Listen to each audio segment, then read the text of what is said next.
बच्चों, ये क्या है? ये सीडी केस है। आपने देखा होगा, इसमें सीडीज़ को रखा जाता है ताकि ये सुरक्षित रहे। अब इस सीडी केस में से मुझे सीडी बाहर निकालना है, तो मैं क्या करूँगी? इसके कवर को खोलूँगी और इसका कवर कुछ ऐसा है कि इसको घुमाने से ही ये खुलेगा। मतलब इसके कवर में मुझे घूर्णी गति उत्पन्न करना है। और इससे पहले हम लोगों ने जाना था कि घूर्णन अक्ष से जितनी दूरी पर बल लगाया जाए उतना वो आसानी से खुल जाता है। तो यहाँ हम देख रहे हैं इस सीडी केस में अंदर एक काले रंग का स्टैंड टाइप का है। एक्चुअली वो घूर्णन अक्ष की जैसे ही काम करेगा क्योंकि वो इसके सेंटर में है। और यहाँ से ये डीवीडी केस का जो कवर है उसकी दूरी बहुत अधिक है। इसका मतलब यहाँ पर अगर बल लगाया जाए तो ये आसानी से खुल जाना चाहिए। तो मैं इस पर बल लगाती हूँ और वो बल इसकी क्रिया रेखा से डिफरेंट होना चाहिए, क्योंकि यदि मैं केवल इसको ऐसा पकड़ के खींचने का प्रयास करूँगी तो ये खुलेगा नहीं। तो हमको इसमें जो बल लगाना है उसकी दिशा इस सतह पर स्पर्श रेखी होनी चाहिए, यानी कि टेंजेंशियल, और उसी के बाद ही ये डीवीडी केस खुलेगा। तो चलो इस पर बल लगाते हैं।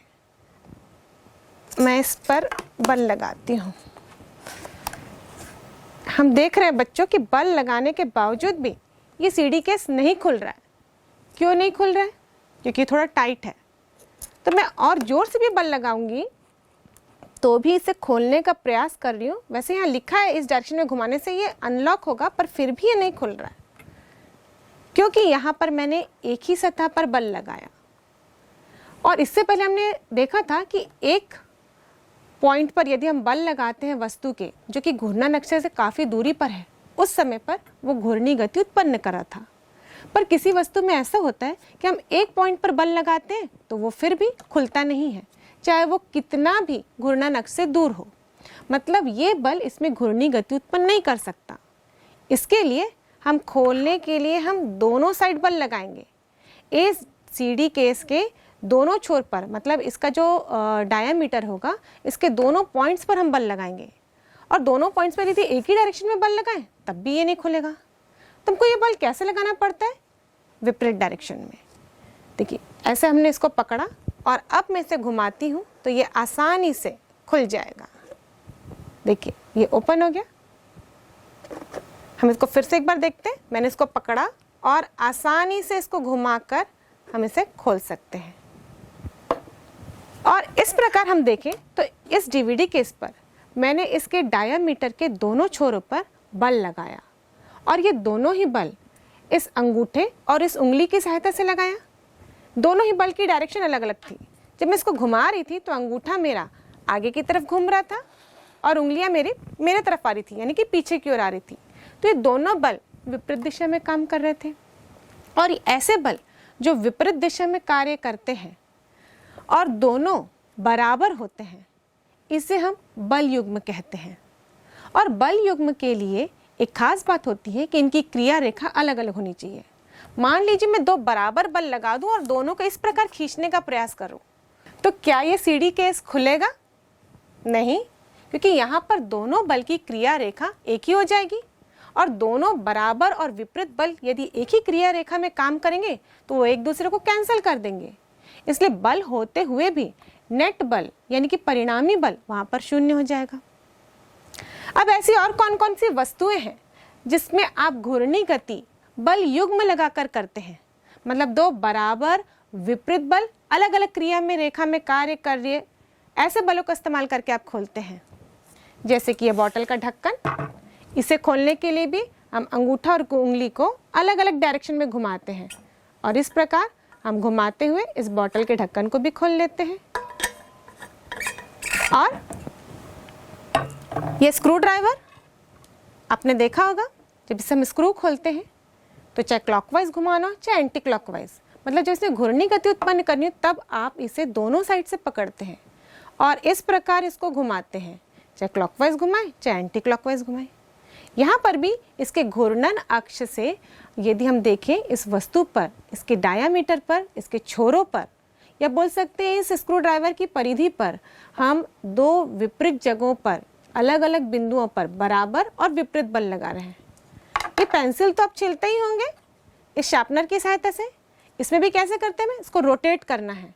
रोटेट करने के लिए हम पेंसिल को एक साइड नहीं पकड़ते, हम दोनों साइड से इसे पकड़ते हैं और फिर इसे घुमाने का प्रयास करते हैं। और देखिए कितने अच्छे से ये पेंसिल शार्प होते जा रहा है और ये छिला जाता है। और भी कई उदाहरण हैं दैनिक जीवन में। अब अपनी मम्मी को किचन में काम करते देखते होंगे।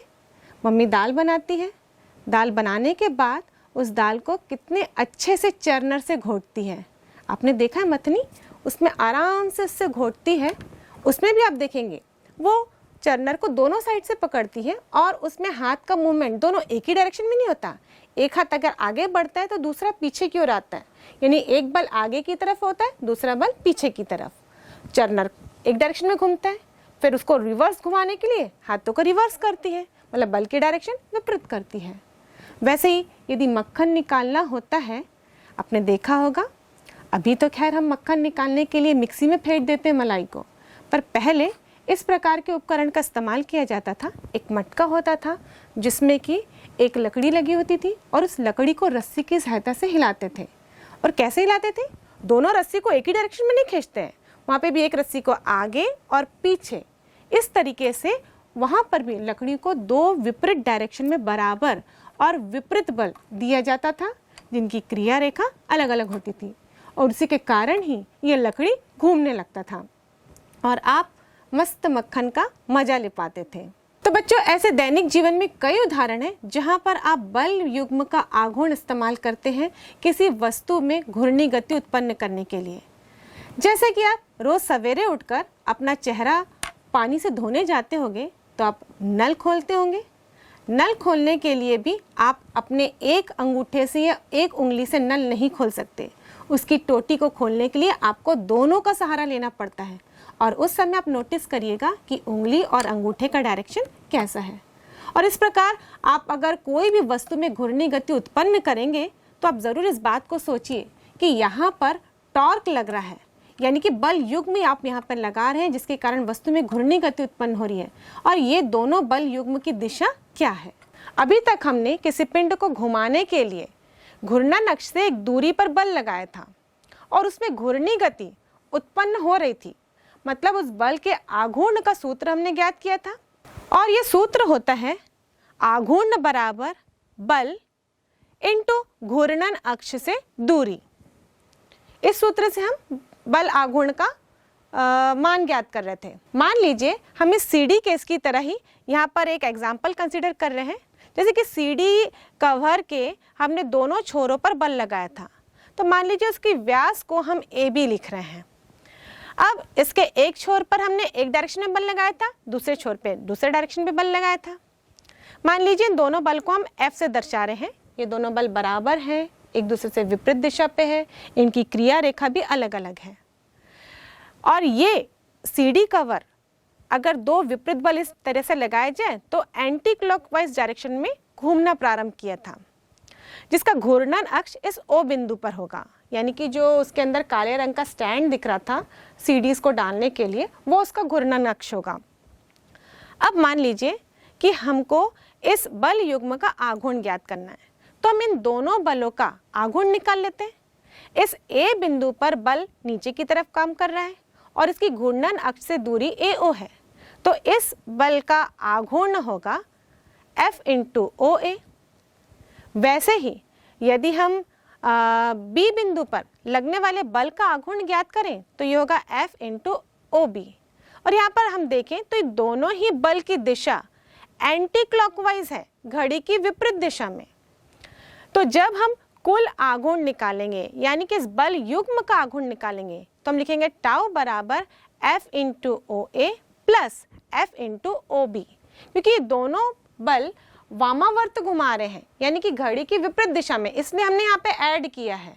अगर दोनों अलग अलग डायरेक्शन में घुमा रहे होते तो उस समय हम यहाँ पर सब्ट्रैक्ट करते। आगे भी हम किसी एग्जाम्पल में देखेंगे कि अगर इस प्रकार कार्य करेंगे तो हम क्यों वहाँ पर माइनस चिन्ह का इस्तेमाल करेंगे। तो फिलहाल यहाँ पर दोनों की दिशा वामावर्त है, एंटी क्लॉकवाइज है, इसलिए हमने यहाँ पे जोड़ दिया। अब ये जगह टाउ बराबर F कॉमन ले लेते हैं, होगा OA प्लस OB। और OA प्लस OB यानी कि A से लेकर B तक की दूरी है, तो हम लिखेंगे टाउ बराबर F इंटू AB, यानी कि दोनों बलों के बीच में लंबवत दूरी। तो इस प्रकार टाउ का टॉर्क का फॉर्मूला हो जाता है टाउ बराबर F इंटू दोनों बलों के बीच में लंबवत दूरी। और इस लंबवत दूरी को हम लोग बल युग्म की भुजा कहते हैं और अंग्रेजी में इसे हम लीवर आर्म के नाम से जानते हैं।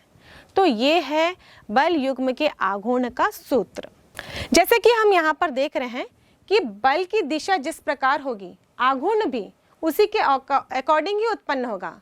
यदि हम यहाँ पर इस कंडीशन में देख रहे हैं, एक बल ऊपर और एक बल नीचे की तरफ लगा रहे हैं, तो यहाँ पे आघूर्ण एंटी क्लॉकवाइज होगा। यदि बल की दिशा रिवर्स कर देंगे तो यहाँ पे आघूर्ण क्लॉकवाइज होगा। इसका मतलब बल युग्म का आघूर्ण यानी कि टॉर्क एक सदिश राशि है जिसकी दिशा होती है। अब इसकी दिशा क्या होगी? यहाँ पर हम देख रहे हैं F भी सदिश राशि है और D भी सदिश राशि है, दोनों के बीच की दूरी। तो यहाँ से हम देखें कि बल युग्म का आघूर्ण एक सदिश राशि है और यदि ये सदिश राशि है तो इसकी दिशा भी होगी।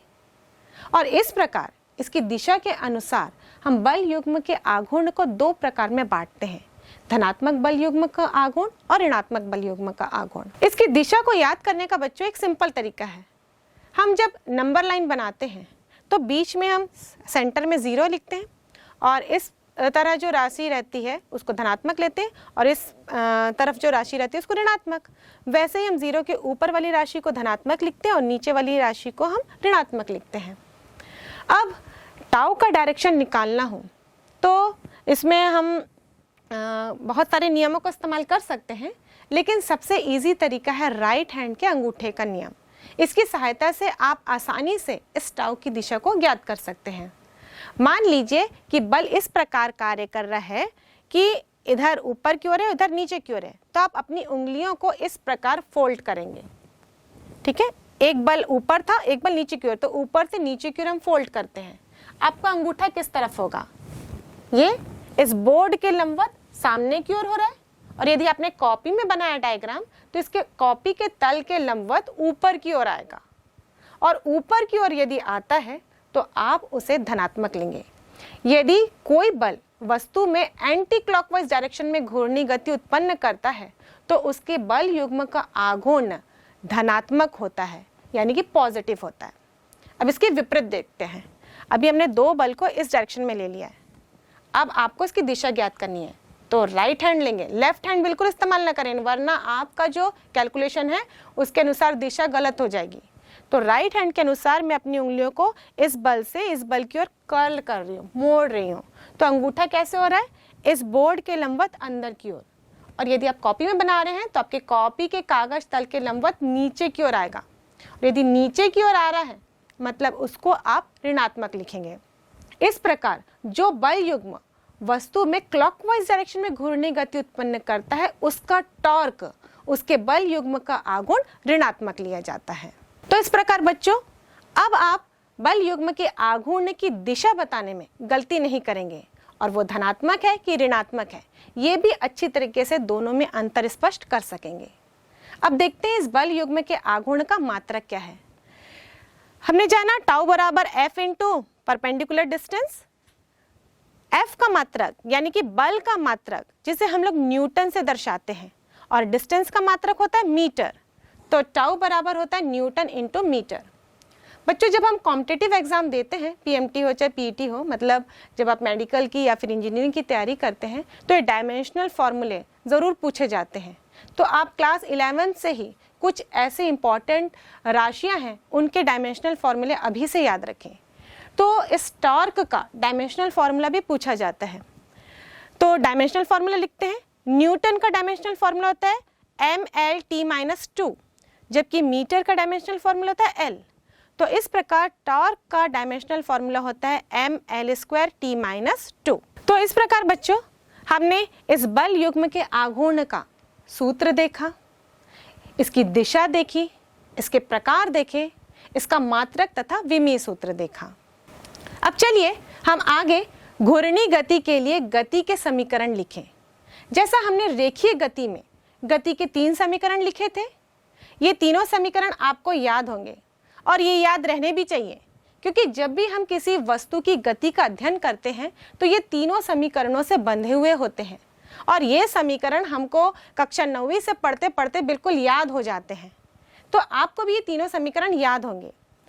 पहला समीकरण होता है v is equal to u plus a t, दूसरा s is equal to u t plus half a t square, तीसरा v square equal to u square plus 2as, जहाँ इन चिन्हों के विशेष महत्व हैं।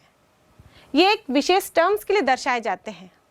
ये जो हमने यहाँ पर ये 3 इक्वेशन लिखे हैं, यदि उसको हम शब्दों में कहें तो यहाँ पर कोई वस्तु है जो आरंभिक वेग u से गति करना प्रारंभ की है और t समय के पश्चात उसमें अंतिम वेग v होता है और इस गति में वस्तु द्वारा तय किया गया विस्थापन s होता है, जबकि वस्तु का त्वरण यहाँ पर a से दर्शाया जाता है।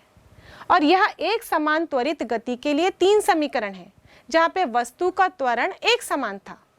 यदि इन्हीं समीकरणों को मैं घूर्णी गति के लिए लिखूं तो समीकरण तो वही रहेगा, लेकिन यहाँ पर नोटेशंस चेंज हो जाएंगे। जब हम रेखीय गति की बात कर रहे होते हैं, वस्तु ट्रांसलेटरी मोशन कर रहा है, उस समय इन सारे शब्दों का इस्तेमाल किया जाता है। लेकिन जब वस्तु घूर्णी गति कर रहा हो या फिर वृत्तीय गति कर रहा हो, दोनों में ही फर्क है। जब हम घूर्णी गति की बात करते हैं तो वस्तु अपने अक्ष के परितः घूम रहा होता है, जबकि वृत्तीय गति की बात कर रहे हैं तो वस्तु किसी बिंदु के सापेक्ष उसके चारों ओर घूम रहा होता है, या यूं कहें तो उसका घूर्णन अक्ष उसके वस्तु के बाहर होता है। लेकिन दोनों ही कंडीशन में वो घूम रहा है और उस कंडीशन में हम साधारण शब्दों का इस्तेमाल ना करके उसके आगे कोणीय शब्द लगा देते हैं, जैसे कि कोणीय विस्थापन, कोणीय वेग, कोणीय त्वरण, और इस प्रकार हम घूर्णी गति के लिए इन शब्दों का इस्तेमाल करते हैं। तो जब हम उसके 3 इक्वेशन लिखेंगे तो वो भी इसी आधार पर लिखे जाएंगे। तो आइए पहले इन इक्वेशंस को लिखने की कोशिश करते हैं और उसके बाद डिराइव करेंगे कि ये इक्वेशंस आए कहाँ से। तो सबसे पहला इक्वेशन हम कंपेयर करके लिखते जाते हैं, क्योंकि अभी तक हमने कक्षा 9वीं से ही रेखीय गति, ट्रांसलेटरी गति के बारे में पढ़ा था और उसी के आधार पर हमने समीकरण को डिराइव किया, जाना। अब हम घूर्णी गति को पढ़ रहे हैं, अध्ययन कर रहे हैं, तो उससे रिलेट करके हम पढ़ेंगे तो वो हमें याद करने में ज़्यादा आसानी होगी। और यूँ कहें तो किसी भी इक्वेशन का जो बेसिक है वो वही रहता है, बस उसके लिखने का तरीका या रूप चेंज हो जाता है और हम उसमें मिस्टेक कर जाते हैं या कभी कभी कंफ्यूज हो जाते हैं। तो कंफ्यूज नहीं होना है, बेसिक कॉन्सेप्ट वही लगाना है। पहला इक्वेशन हम लिखते हैं v is equal to u plus a t. v क्या है? अंतिम वेग, u आरंभिक वेग, a त्वरण और t समय। मान लीजिए कोई वस्तु घूर्णी गति कर रही है और आरंभ में उसका कोणीय वेग ओमेगा 0 से दर्शाया जा रहा है। t समय पश्चात उसका अंतिम कोणीय वेग ओमेगा से दर्शाया जाएगा। मान लीजिए ये वस्तु एक समान कोणीय त्वरण से घूर्णी गति कर रही है, तो कोणीय त्वरण को हम अल्फा से दर्शाएंगे और इस t समय में वस्तु में कोणीय विस्थापन थीटा उत्पन्न हो रहा है। अब यही चिन्ह को हम इस पहले वाले इक्वेशन के सापेक्ष रखते जाते हैं और घूर्णी गति का पहला समीकरण बनाते हैं। तो v यानी कि अंतिम वेग था, तो हम लिखेंगे यहाँ पर ओमेगा बराबर u के स्थान पर लिखेंगे, u मतलब आरंभिक वेग था, तो हम लिखेंगे ओमेगा 0 प्लस a त्वरण है तो हम यहाँ पे कोणीय त्वरण लिखेंगे अल्फा, और t समय है तो हम यहाँ पर लिखेंगे t। तो ये हो जाएगा ओमेगा बराबर ओमेगा 0 प्लस अल्फा t। बच्चों आप लोग बोल रहे होंगे कि t को हम लोग चेंज क्यों नहीं किए, क्योंकि t यानी कि समय वो अदिश राशि है और अदिश राशि के लिए सभी जगह पर वही मान रहता है, वही नोटेशंस रहते हैं। लेकिन जब हम सदिश राशि की बात करें तो हम रेखीय से कोणीय में आ जाते हैं और इसी कारण यहाँ पर सारे नोटेशंस चेंज हो जाते हैं। अब हम दूसरा समीकरण देखते हैं। ये ट्रांसलेटरी मोशन में था, s is equal to u t plus half a t square. अब इसको हम कोणीय में लिखेंगे तो ये हो जाएगा s यानी कि विस्थापन, उसके स्थान पर लिखेंगे कोणीय विस्थापन यानी थीटा। u के जगह कोणीय वेग, आरंभिक कोणीय वेग ओमेगा 0, t के स्थान पर t प्लस हाफ a यानी त्वरण के स्थान पर कोणीय त्वरण अल्फा t स्क्वायर। तो ये हो जाता है घूर्णी गति का दूसरा समीकरण। ऐसे ही तीसरा समीकरण देखते हैं। यह v square equal to u square plus 2as। अब v स्क्वायर यानी कि अंतिम वेग का वर्ग, तो ये लिखेंगे ओमेगा स्क्वायर बराबर आरंभिक वेग का स्क्वायर यानी कि ओमेगा 0 का स्क्वायर प्लस 2, और a के स्थान पर लिखेंगे अल्फा कोणीय त्वरण और s के स्थान पर लिखेंगे कोणीय विस्थापन। तो इस प्रकार ये घूर्णी गति के तीनों समीकरण हैं। अब आइए देखते हैं कि इन समीकरणों को हम कैसे व्युत्पन्न कर सकते हैं। सबसे पहले समीकरण को उत्पन्न करते हैं। सबसे पहले समीकरण के लिए हम कोणीय त्वरण का फॉर्मूला लिखेंगे। बच्चों, हम जानते हैं त्वरण बराबर वेग में परिवर्तन अपॉन समय अंतराल, मतलब वेग में परिवर्तन समय के साथ साथ कैसा हो रहा है वही त्वरण कहलाता है। तो जब हम कोणीय त्वरण की बात कर रहे हैं तो हम देखेंगे कि कोणीय वेग में किस प्रकार समय के साथ साथ परिवर्तन हो रहा है। तो हम लिखेंगे कोणीय त्वरण बराबर कोणीय वेग में परिवर्तन अपॉन समय अंतराल। तो ये होगा अल्फा बराबर omega minus omega 0 upon T, क्योंकि ओमेगा अंतिम कोणीय वेग है और ओमेगा 0 आरंभिक कोणीय वेग है। इसका अंतर निकाल देते हैं तो वेग में परिवर्तन निकल जाएगा। और यहीं से हम देखेंगे omega minus omega 0 equal to alpha t, और ओमेगा बराबर होगा ओमेगा 0 प्लस अल्फा टी, और ये गति का पहला समीकरण है। अब हम घूर्णी गति का दूसरा समीकरण डिराइव करते हैं। घूर्णी गति का दूसरा समीकरण डिराइव करने के लिए हम यहाँ पर औसत कोणीय वेग का कॉन्सेप्ट लगाएंगे। हम जानते हैं बच्चों, जब हम औसत वेग की बात करते हैं तो आरंभिक वेग को अंतिम वेग के साथ प्लस करके 2 से भाग देते हैं। यहाँ पर औसत कोणीय वेग की बात हो रही है, तो औसत कोणीय वेग बराबर होगा आरंभिक कोणीय वेग प्लस अंतिम कोणीय वेग अपॉन 2। अब हमने गति के पहले समीकरण में इस ओमेगा का मान देखा था, तो यहाँ से हम ओमेगा का मान रख देंगे। मतलब घूर्णी गति के प्रथम समीकरण से ओमेगा का मान रखने पर यह हो जाएगा omega 0 plus alpha T upon 2। यहाँ ओमेगा 0 प्लस ओमेगा 0 2 ओमेगा 0 हो जाएगा, 2 omega 0 plus alpha T upon 2। और ये 2 को दोनों साइड यदि मैं डिस्ट्रीब्यूट कर दूँ तो ये हो जाएगा 2 ओमेगा 0 अपॉन 2, जहाँ से 2 और 2 कैंसिल हो जाएंगे तो केवल बचेगा omega 0 plus 1 upon 2 alpha T. अब ये औसत कोणीय वेग का मान था। अब ये जो घूर्णी गति का दूसरा समीकरण होता है वो कोणीय विस्थापन के लिए होता है। तो हम यहाँ पर कोणीय विस्थापन का सूत्र लिखेंगे। बच्चों, हम जानते हैं विस्थापन बराबर वेग इंटू समय, तो कोणीय विस्थापन बराबर होगा औसत कोणीय वेग इंटू समय। तो यहाँ लिखेंगे थीटा बराबर औसत कोणीय वेग का भी सूत्र हमने निकाला, तो इसके स्थान पर लिखेंगे हम omega 0 plus 1/2 alpha T into T. अब टी को गुणा कर देते हैं तो ये हो जाएगा थीटा बराबर omega 0 into T plus half alpha T square. और इस प्रकार हमने घूर्णी गति के दूसरे समीकरण को डिराइव किया। अब घूर्णी गति का तीसरा समीकरण देखते हैं। तीसरा समीकरण होता है omega square equal to omega 0 square plus 2 alpha theta. अब इसको डिराइव करने के लिए हम घूर्णी गति का पहला इक्वेशन ही लेते हैं। घूर्णी गति के पहले इक्वेशन के अनुसार omega equal to omega 0 plus alpha t होता है। अब इस समीकरण को दोनों पक्षों में स्क्वायर करने पर, स्क्वायरिंग बोथ साइड, हमको मिलेगा ओमेगा स्क्वायर बराबर ओमेगा 0 प्लस अल्फा टी का होल स्क्वायर। और यहाँ पर आप देख रहे हो कि 2 टर्म्स हैं, तो यहाँ हम फॉर्मूला लगाएंगे a plus b whole square का। a plus b whole square क्या होता है? a square plus b square plus 2ab। यहाँ पर भी वही सूत्र लगाते हैं हम। तो यहाँ हो जाएगा ओमेगा स्क्वायर बराबर ओमेगा 0 का square plus alpha square T square plus 2 omega 0 alpha T. अब नेक्स्ट स्टेप में देखते हैं, इसको और सिंप्लीफाई करते हैं। तो ये हो जाएगा omega square equal to omega 0 का स्क्वायर प्लस 2 अल्फा, इन दोनों टर्म से कॉमन ले लेते हैं तो हमें क्या मिलेगा ओमेगा 0 टी प्लस, अभी दूसरे टर्म में तो 2 नहीं था लेकिन हमने 2 कॉमन लिया है तो इसे 2 से भाग देना पड़ेगा। तो हम लिखेंगे 1/2 अल्फा टी स्क्वायर। और omega 0 T plus half alpha T square, इसको हम देखें घूर्णी गति का दूसरा समीकरण है और ये रिप्रेजेंट करता है कोणीय विस्थापन को।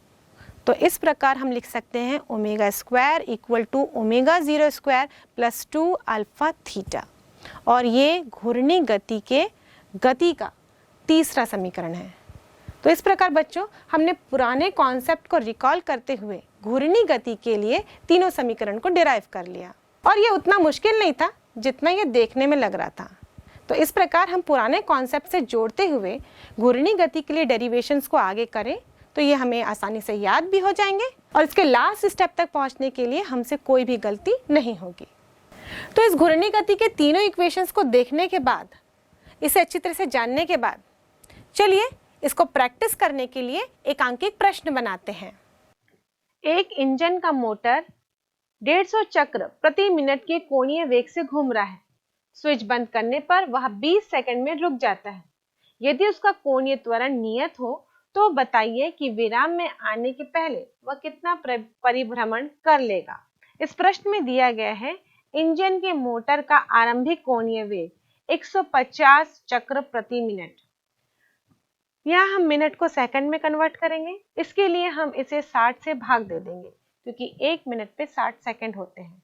इसलिए आरंभिक कोणीय वेग ओमेगा 0 बराबर होगा 150/60, और इसे हम सिंप्लीफाई करें तो हमें मिलेगा 5/2 चक्र प्रति सेकंड, और हम लिख सकते हैं 5/2 इंटू 2 पाई। यदि हम इसे रेडियन में कन्वर्ट करना चाहते हैं तो चक्र को हम रेडियन में कन्वर्ट करने के लिए 2 पाई से गुणा करेंगे, तो ये हो जाएगा। तो यहाँ से 2 और 2 कैंसिल हो जाएगा और हमें मिलेगा 5 पाई रेडियन प्रति सेकेंड। इस मोटर का अंतिम कोणीय वेग ये 0 होगा क्योंकि मोटर तो रुकने वाला है, इसलिए अंतिम कोणीय वेग 0 होगा। 20 सेकंड के पश्चात यानी t बराबर 20 सेकंड के पश्चात ये मोटर बंद हो जाएगा, इसलिए इस मोटर का अंतिम कोणीय वेग ओमेगा बराबर 0 होगा।